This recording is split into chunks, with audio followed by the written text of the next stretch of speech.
Hello, my dudes. It's Lyle Tough AF, and I'm here with a deck profile. So we went to the Philadelphia regional this past weekend. 740 people was insane. 10 rounds of Swiss, top 64, and we got 43rd in this Malice Rizal nonsense format. Um, Big shout outs to Little Fat Tony Gaming, Salt and Friends, Team Savages, along with Cracker Jack for letting me borrow the Fuwalos and the Perulias. Like, big thank yous for that. And thanks for Team Savages, just the team itself, being able to get me the play testing and not harping on me too much for not playing meta and all that jazz. The rounds I played against mostly meta. We played against round one, Rizal Fiendsmith. We lost 1-2. Then we played some Signer Dragons in round two, 2-0'd them. Then round three, we played against Malice. We 2-0'd it. We played against Vanquish Soul round four, 2-0. Then we got a loss to Tempai because Dragons go burr. Then we played Rizal Voiceless Voice. It was a draw. Then round seven, Ubel 2-0'd it. Then we played Rizal Fiendsmith again. We got the 2-1 on them. Then we played against Mimighoul Kashtira, which was interesting. Gave it the 2-1. And then lastly, we played against Malice for the 2-1 to be able to get that 43rd place. But without further ado, let's just go ahead and dive into this tech profile for 43rd place. So you've got 2A, pretty standard, 3B, which is also standard, and then 2C. And finally, one driver. I did cut it down to one driver. I did like it at two, but I think even if you do open it with the engine I am running now, it's a little bit easier to manage. If you do happen to open this card, there's so many different opportunities to get it out of your hand and be able to make it usable still. And then some supporting engines here. You've got Revolution Synchron. I only play one of it. It's a nice card, but he's all right. He only does some things. Then we played only one Regulus. He's cool and all. He gets you that negate. You can still recur him from the field spell, so I figured one was fine. And then the last cool thing is an oldie. Supreme King, Dragon Darkworm, along with Destrudo, the Lost Dragons Frisian. These guys were the MVPs. Just from the interactions that you can do with these cards with the rest of the engine. And if you guys want me to do a combo video in different situations, I can go ahead and go over it. That's it for like the main monster lineup. But then now you go into Hand Trap Land. You got 3 Ash Blossom and Joyous Spring, 3 Fuwalos. Then you've got 2 Ghost Dogies, and then finally 3 Imperm. The monsters is 21, and then the trap lineup is 3. Oh, there's one more monster. I'm a potato. Diabellstar, the Black Witch, and her 3 spells to search her out, along with Deception and the Hallowed Azamina.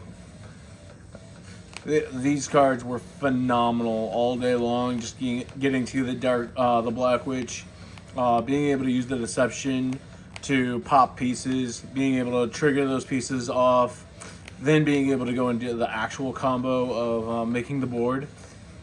Just building that first negate is insane. Then you've got your Union Hangers, best card ever. Then you've got 2 Dragon's Ravine. I bumped that up to 2 instead of 1.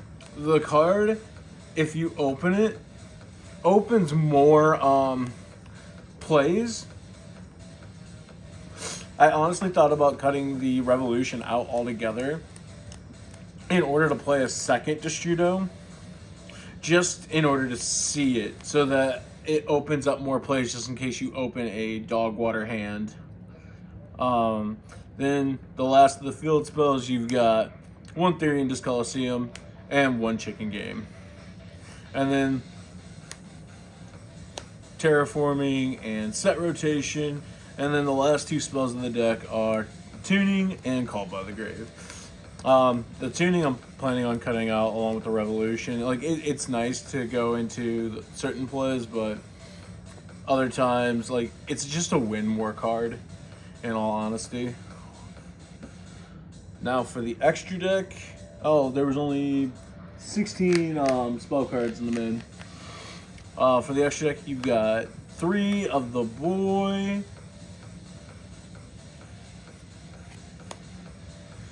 I liked it at 3. I know some people are playing it. Some people put it to 2, but that's wild. And then the last fusion is Silva. That card has been amazing, just being able to recycle the card. And then having her up with Deception and making my opponent lose because I'm gaining 1,500 and they're losing 1,500 is nuts. Then you've got SP, IP, and then a card I don't see too often in extra decks anymore is Barricade Borg. With the amount of field spells that this deck is playing, I think it is needed. It also can help with certain lines, setting up multiple busters or being able to use the buster to go into some of your bigger links. Then Platinum Gadget, I brought him back. He's pretty vital as of right now. And then Lina. Lina has been so good as of late, just from people running around with ogres. And now there's decks that are utilizing light monsters more so instead of that nasty fire format.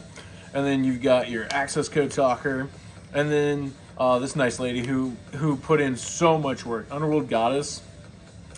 Not always able to make it on my opponent's turn, but when I'm able to make it on mine, and then I'm their Chaos Angel, is pretty delicious. And you also got Nightmare Phoenix along with your Nightmare Unicorn, pretty standard. And then the last 2 cards, Ancient Fairy Dragon and Crystal Wing. If I did take out the Revolution, I would need to replace this card. I was thinking of replacing it with, sadly, a Baguska, and then just utilizing Ancient Fairy to just be more so a piece to further link climb. And then for the sideboard, we played Third Ogre. Card was really nice. Helped out with a lot of different matches where they were trying to resolve things. Then the 2 Perulia. In all honesty, this would have been a 3rd Perulia if I had one at the time, but I had to make do with what I had, and it put in the work. Then you have 3 D-Barriers. Card is amazing. Sadly, didn't see it against Tenpai, otherwise it would have been big money. Then you had 3 crossouts. This card was clutch. Being able to stop my opponents from deburying me on my turn, along with being able to go ahead and stop certain hand traps so that I can continue comboing or stopping their own Fua or Perulias was nice. And then the best card was the Book of Eclipse. Being able to put my opponent's Ryzel, Yubel monsters face down. Not so good against Malice, but still really good against a majority of the decks. And then 2 Droplet. Card came in amazing against the Cash Mimigal, which I was not expecting to play against, but they gave me free fodder for the Droplet. And finally, the final card.